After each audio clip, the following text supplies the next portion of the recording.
Культура – это стремление к совершенству посредством познания того, что более всего нас заботит, того, о чем думают и говорят. Доброго времени суток, наши уважаемые зрители! В эфире программа «Культура», с вами Лиза Барахоева, и вначале коротко о главном. Очень много разных ансамблей со всего мира. Конечно же, мы волновались, но все же получили первое место. Государственный ансамбль песни и танца «Магас» вернулся из Казани с очередной победой, диплом первой степени.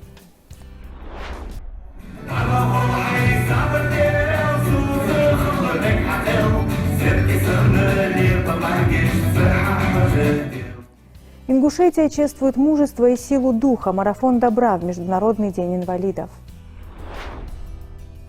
Обучение с вдохновением. Мастер-класс по живописи в стенах Государственного музея изобразительных искусств Республики Ингушетия. В Ингушетии готовятся ко Дню Героев Отечества, который отмечается ежегодно 9 декабря. Этот день посвящен людям благодаря мужеству и самоотверженности, которых мы живем под мирным небом. Государственная филармония имени Ахмеда Хамхоева готовит патриотическую концертную программу. Также одним из значимых событий станет всероссийский музыкальный проект «Платформа Звучи», организованный движением первых. Он посвящен Году защитника Отечества и реализуется в рамках нацпроекта «Молодежь и дети», инициированного президентом страны. Также в культурно-досуговом центре Ингушского государственного университета соберутся молодые исполнители, участники проекта «Хор первых». Ребята представят свои номера и примут участие в творческих сессиях. Глава Ингушетии Махмуд Али Калиматов отмечает, что память о героях объединяет поколения и укрепляет чувство единства. Важно, чтобы молодые люди не только знали историю, но и понимали, что каждый может внести свой вклад в развитие республики и всей страны. Кроме того, 9 декабря в Ингушетии начнет работу межрегиональный форум «Российская общегражданская идентичность и глобальные вызовы развития». В нем примут участие более 130 представителей общественных объединений и молодежных организаций регионов. Напомним, День Героев Отечества учрежден в феврале 2007 года президентом страны Владимиром Путиным. В Казани прошел международный фестиваль национальных культур «Восточный базар», ставший настоящей сокровищницей творческого наследия народов России и восточных стран.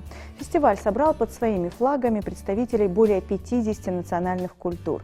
Особого внимания заслужили выступления артистов из Ингушетии, солистов Государственной филармонии имени Ахмеда Хамхоева и Государственного ансамбля песни и танца «Магас», которые вернулись домой с дипломом первой степени. Награждается Государственный фольклорный ансамбль песни и танца «Магас», Республика Ингушетия, Россия.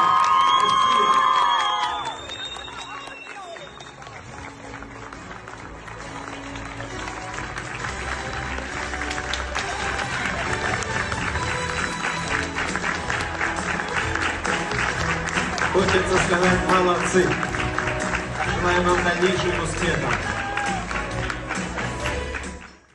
Мы пригласили к нам в студию солистку ансамбля Риану Аздоеву. Здравствуй, Риан. Здравствуйте. С самого начала поделись своими впечатлениями о самом мероприятии. Мероприятие очень было масштабным, все очень понравилось. Я познакомилась с многими ансамблями, очень много разных ансамблей со всего мира. Конечно же, мы волновались, но все же получили первое место. Не ожидали, что получим первое место. Так, мероприятие было очень классным. Познакомилась с очень разными коллективами, узнала их культуру. Мне понравились их танцы, у них были очень необычные танцы, они были очень необычными. Риан, на таких мероприятиях, крупных, масштабных, бывает ли возможность где-то как-то уделить внимание взаимообмену? Было такое, что вы друг другу что-то помогали, подсказывали, и вы что-то у них заимствовали, а они что-то у вас? Да, конечно, мы друг другу помогали, относились заботливо, разговаривали, подружились. Все было очень классно, друг другу всегда помогали. На перерывах мы друг у друга брали танцы, они показывали нам свои танцы, а мы им свои. Было очень необычно, для нас это был опыт, узнать их традицию, их танцы, и для них тоже это было очень необычно. Они узнали наши танцы, наши движения. Но обычно реакция на лезгинку бывает очень такая яркая, верно? Мы им показывали свои движения, они ну, не с первого раза их это пробовали делать, со второго, со третьего у них уже получалось. Касаемо вашей победы, хотелось бы еще раз поздравить с дипломом первой степени. Это гордость для нашей республики, достойное, очень красивое представление нашего региона. Насколько мне известно, ваш ансамбль выступил с 3 постановками. Одна из них была совместно с Айной Алиевой, и 2 постановки это были танцы. Да, танцы. Один танец у нас был девичий танец, второй танец цейлом, и третий танец у нас был совместно с Айной Алиевой. Расскажи подробно по каждой постановке и почему выбор пал именно на них. Это очень необычные танцы, очень яркие, зажигательные. Девичий танец у нас был с кушунами, такой спокойный танец. А цейлом он был более зажигательным танцем, мы выбрали его. Третий танец, он был совместно с Айной Алиевой, мы выходили как на потанцовку. Каждое выступление, каждый выход, несмотря на большой опыт, который за плечами у государственного ансамбля «Магаз», тем не менее, на мой взгляд, это каждый раз новые эмоции, новые переживания, верно? А как вы с этим справлялись? Да мы особо не так уж и волновались. Мы знали, что у нас все получится. Мы не знали, что получим первое место. Для нас это было неожиданно, не волновались так особо. То есть с этим проблем не было? Не да? было. Здорово. Но мне кажется, вот этот позитив, вот этот задор юношеский, ваш именно энтузиазм, вот это вот настроение, оно всегда чувствуется публикой, и вы это ощущаете, да, как бы происходит тоже взаимообмен, вы даете зрителям эти эмоции положительные, и они вам дают ответ, эту волну. Да, совершенно правда. Мы когда выходим на сцену, публика, она начинает хлопать, поддерживать, все очень здорово бывает. Также мы бываем с улыбкой на лице. Бывает очень сильная поддержка с их стороны, с публики, поэтому у нас не бывает волнений. Ту атмосферу, которая царила на Восточном базаре в Казани, как бы ты ее охарактеризовала? Мне казалось, что и из-за большой публики я буду волноваться, но они нам сделали очень хорошую поддержку, с улыбкой на лице нас встречали. Гостеприимство у них было очень хорошее. Мне не казалось, что я в гостях. Они нас очень теплой душой восприняли. Было такое ощущение, что весь круг был нашим, все наши друзья. Хотелось бы еще раз вернуться в Казань. Надеюсь, это наша не последняя поездка. Те самые эмоции, которыми вас заряжают зрители, мне кажется, они потом отражаются в дальнейшем на ваших репетициях, на ваших выступлениях. Над чем сейчас работает ансамбль? Мы сейчас работаем над новой постановкой. Пока название не могу сказать, она у нас в секрете, но мы над этим работаем. На самом деле людям кажется, что ансамбль это поехал на выезд и вернулся, но на самом деле это очень трудная работа. Мы работаем с 6 до 8 почти каждый день, прогоняем танцы, полную разминку делаем, всем занимаемся. На самом деле это очень трудная работа для артиста, тем не менее очень классная. Много чего у нас интересного проходит в коллективе, очень дружный коллектив. Учителя тоже у нас очень хорошие. Поездки у нас бывают очень интересными. Мы познаем города, познаем их культуру, их традицию, их достопримечательность. Каждая поездка дает о себе новое вдохновение, узнаешь новую культуру, их традицию. Интересно очень бывает, когда ты именно уезжаешь с коллективом. Хотелось бы непосредственно коснуться твоего личного творчества, тебя как солистки. Скажи, пожалуйста, с чего ты начинала? Я вообще танцую сама с 5 лет, самой мне 13. Начинала я танцы с раннего детства. Мне очень нравится самой танцевать. Я много раз была на выездах. У меня было очень много раз туры, почти объехавшая всю Россию. Вот ты практически выросла в этой творческой среде, Риан. Подскажи, что бы ты посоветовала девочкам, которые только начинают и мечтают об этом? Желаю не сдаваться. Главное пойти, научиться, не лениться. Все получится. Если стараться, все получится. Тоже очень важный момент. Мне понравилось то, что ты сказала о том, чтобы не лениться. Да? Это немаловажный фактор. Успех, победы, они все даются ценой ежедневного, как ты подчеркнула, кропотливого труда. Да. Поэтому еще раз для наших зрителей хотелось бы подчеркнуть, что ансамбль — это не просто яркие поездки, громкие победы, да, за этим стоит труд, оказывается, даже до 8, я не знала, мне почему-то казалось обычный график, да, с 9 до 6, как у всех, а у вас даже на 2 часа еще и переработка. Вот эта усталость, она компенсируется как-то ощущением радости все равно, расскажи. Даже если мы устаем, мы не сдаемся, мы начинаем работу, продолжаем работу. Бывает очень интересно. Прогоняем все свои танцы. Насколько мне известно, каждый танец, когда его вновь демонстрируют на сцене, это все равно новая подача, верно? Да, у нас есть свой основной рисунок, но при каждом своем выходе мы даем зрителям свои эмоции. Нас научили, что при выходе нашего номера мы должны улыбаться. Даже если у нас нет настроения, мы должны с улыбкой на лице встречать наших зрителей, нашу публику. Всегда их встречаем с улыбкой. Но на самом деле это очень умный психологический прием. Наверняка ты слышала об этом, что даже если у тебя нет настроения, но ты улыбнулся, то настроение уже автоматически к этой самой улыбке подтягивается. Да. Когда мы без улыбки уходим на сцену, зрители нам делают большую поддержку. И с их стороны это бывает очень прикольно, и у нас поднимается настроение. И так радостно их встречаем, что вообще не хочется грустить. Возвращаясь к Восточному базару, к вашим выступлениям, хотелось бы уточнить. Вот для меня, например, загадка, как в таких вот тяжелых, таких вот сложных костюмах, на мой взгляд, как вам удается так легко, грациозно, красиво танцевать, порхать? Или же все-таки в нарядах для госансамбля есть какое-то ухищрение, они не такие вот тяжелые, как на самом деле бывают традиционно чукча? На самом деле они не такие уж и тяжелые, но у нас бывает надет сам костюм, сам пояс, он бывает сделан из железа. Для нас специально разработали такие легкие черкесы, потому что когда мы танцуем, чтобы мы смогли держать свою осанку, делать движения рук плавно, они бывают очень интересными, красивые. Ну и получается, там, где необходимо было подчеркнуть стразами, да, какой-то рисунок, наверное, вышивку используют, да, чтобы более легкая была. Бывают разные стразы, разная прошивка бывает. Ну, в общем, тяжелыми они не бывают, хотя и смотрятся, на вид кажется, что наряд тяжелый, а на самом деле он легкий. На самом деле людям кажется, что наша чукча тяжелая, но тут-то и было. Она может быть и тяжелым, и легким, смотря как его разрабатывают, как его делают. Но нам чукчу шили очень таким тонким, но там есть свои плюсы и свои минусы. Может он быть тяжелым и легким. Бывало такое, да, что приходилось в тяжелом чукче? Да, бывало.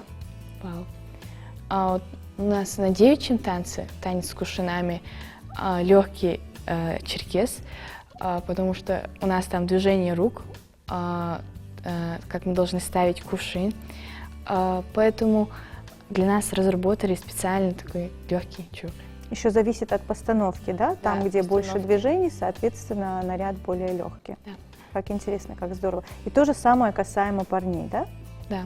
А еще меня интересует вопрос, массовый танец либо сольный, что из этого легче? Сольный, Угу. потому что массовый, он может длиться там 5-4 минуты, а сольный кусок, ты чисто выходишь, танцуешь свой сольный кусок и уходишь. Но интереснее бывает танцевать массовый танец, потому что зрители, они с улыбкой на лице нас встречают, их хочется продолжать танцевать, и тоже им взаимно с улыбкой. Угу. То есть вот этот узор, который вы совместно выстраиваете, еще всегда вот для меня загадка, как получается настолько синхронно, настолько четко. Я понимаю, что это бесконечные репетиции, но помимо этого есть какой-то счет в уме, который вы совершаете, чтобы прям вот математически точно совершить? У нас бывает очень много репетиций, мы над этим очень сильно работаем, но у нас при себе бывает свой счет. Мы смотрим в одну сторону, когда последний, кто стоит, мы смотрим на него, и если с другой стороны... Это как подсказка, да, получается? Держим в одну сторону голову, и при этом мы сохраняем свою синхронность. Ну что ж, спасибо тебе за интересную беседу. Ты раскрыла нам очень много секретов по хореографии.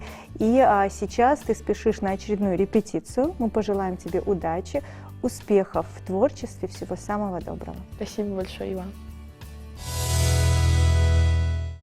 Ингушетия чествует мужество и силу. Марафон добра в Международный день инвалидов.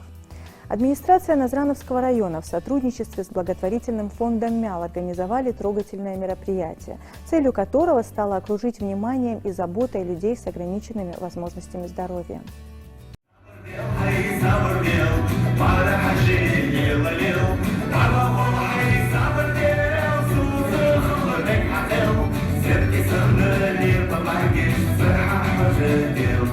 Акция была призвана подарить тепло и внимание людям с ограниченными возможностями здоровья. Зал Дома культуры наполнился особой теплой атмосферой. Для особенных гостей концертные номера были подобраны с особенным трепетом и любовью.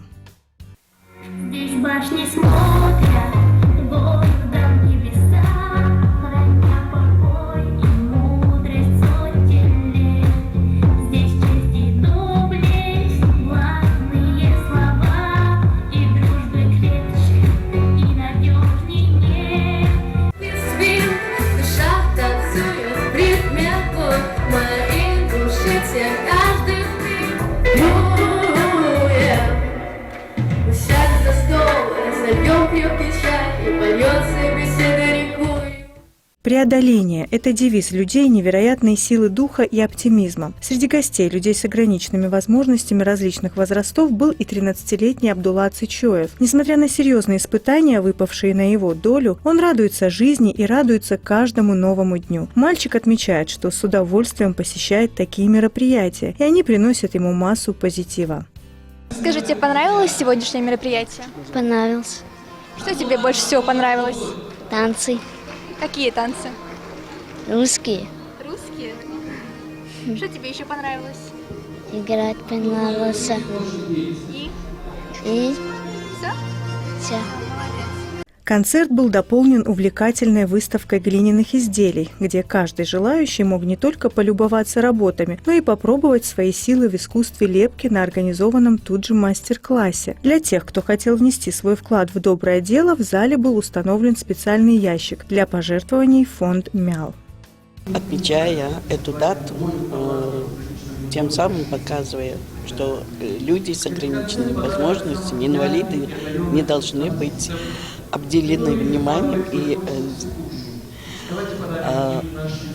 каждый человек равный, и в том числе инвалид. Вот эта дата именно говорит об этом. Всероссийское общество инвалидов ВОС, ВОК и ВАИ.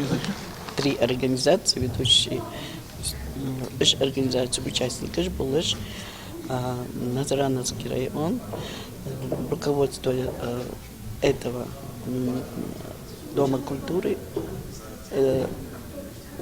и что и мероприятие. Это день очень важен, и мероприятие важное, поскольку общество еще раз поворачивается к проблемам инвалидов и осознает, что это люди, которым нужно и их внимание, и то, что интегрироваться в общество этих людей, это важно. Что их нужно интегрировать и нужно дать им все возможные, все возможности дать, в общем. В том числе образование, спорт, культуру и так далее. Вот на это и направлено это мероприятие. Любые мероприятия в этот день направлены именно на интеграцию и адаптацию инвалидов. Сегодня празднуется Всемирный день людей с ограниченными возможностями. И мы на базе своего районного дома культуры организовали благотворительное мероприятие, установили ящик для сбора. Совместно с благотворительным фондом МЯЛ все вырученные средства мы передадим людям именно в этот фонд для людей с ограниченными возможностями.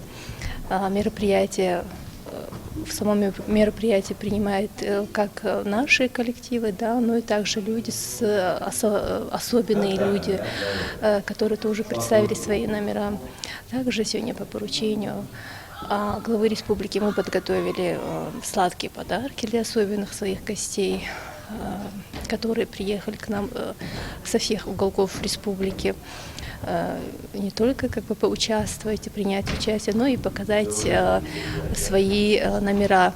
Также на наших площадках организована выставка, да, где каждый может ознакомиться с тем или иным видом искусства, того, что они делают своими руками.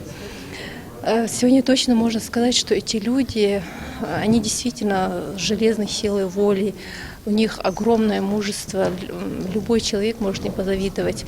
Они являются неотъемлемой частью нашего общества. И мы готовы с ними, с благотворительными фондами сотрудничать, готовы реализовать новых проектов совместных. В городе воинской славы Малгобеке также состоялось благотворительное мероприятие, посвященное Международному дню инвалидов. Праздничная атмосфера царила в одном из банкетных залов, где администрация города совместно с местными предпринимателями организовали масштабное торжество. Для гостей были накрыты столы с угощениями и подготовлена яркая увлекательная концертная программа, наполненная смехом и радостью. По поручению главы Республики Ингушетия Махмудали Калиматова во всех местах проведения мероприятий гостям вручались сладкие подарки. Такие акции проводятся ежегодно, демонстрируя неизменную поддержку и стремление подарить людям с ограниченными возможностями здоровья не только внимание, но и самые приятные эмоции, подчеркивая их равноправие и значимость в обществе. В Государственном музее изобразительных искусств Республики Ингушетия состоялась очередная лекция, посвященная подвигам ингушских воинов в битве за Кёнигсберг. Экскурсовод Луиза Плиева представила слушателям исторические материалы и рассказала о героизме бойцов, внесших значимый вклад в победу над фашизмом. Особую атмосферу встречи создал интерактив, который подготовила Луиза Плиева. Она задавала участникам вопросы по истории Великой Отечественной войны, о роли ингушей в победе в ключевых сражениях и по материалу лекции. Ребята активно включились в диалог, проявили эрудицию и живой интерес. За правильные ответы школьники получили в подарок каталог выставки участия ингушей в Великой Отечественной войне 1941-1945 годов, как символ уважения к знаниям и стимул глубже изучать историю своего народа. В подготовке лекции традиционно содействовала Елена Александровна Герман, чья поддержка помогла сделать материал более наглядным и доступным для юных слушателей, отмечают в музее. Также в Государственном музее изобразительных искусств Республики Ингушетия прошел яркий и вдохновляющий мастер-класс по пастельной живописи. Событие состоялось в рамках федеральной программы поддержки «Пушкинская карта», что помогает молодежи республики прикоснуться к миру искусства и попробовать себя в творчестве под руководством настоящих профессионалов. Мастер-класс провели талантливые художницы Амина Гайтукиева и Белла Мурзабекова. Художницы, чьи работы давно полюбились ценителям искусства за тонкость, выразительность и глубину чувств. С первых минут занятия участники окунулись в атмосферу творчества. Мягкая пастель, бархатная бумага, плавные линии и яркие штрихи создавали особую атмосферу. Амина и Белла проявили удивительную внимательность и чуткость к каждому участнику. Они подробно объясняли технику работы с пастелью, делились профессиональными секретами, помогали подобрать цветовые решения и смелее раскрывать творческое видение. Благодаря их доброжелательности и открытости даже новички уверенно сделали свои первые шаги в творчестве. Занятие прошло в теплой, вдохновляющей атмосфере, оставив у участников яркие эмоции и желание продолжать творить. Декабрь месяц – время подводить итоги. На базе Дворца культуры в Сунже состоялась региональная конференция, посвященная итогам работы отделения движения первых республики за 2025 год. С докладом о проделанной работе выступила председатель регионального отделения Марина Албогачиева, представив ключевые достижения команды за год.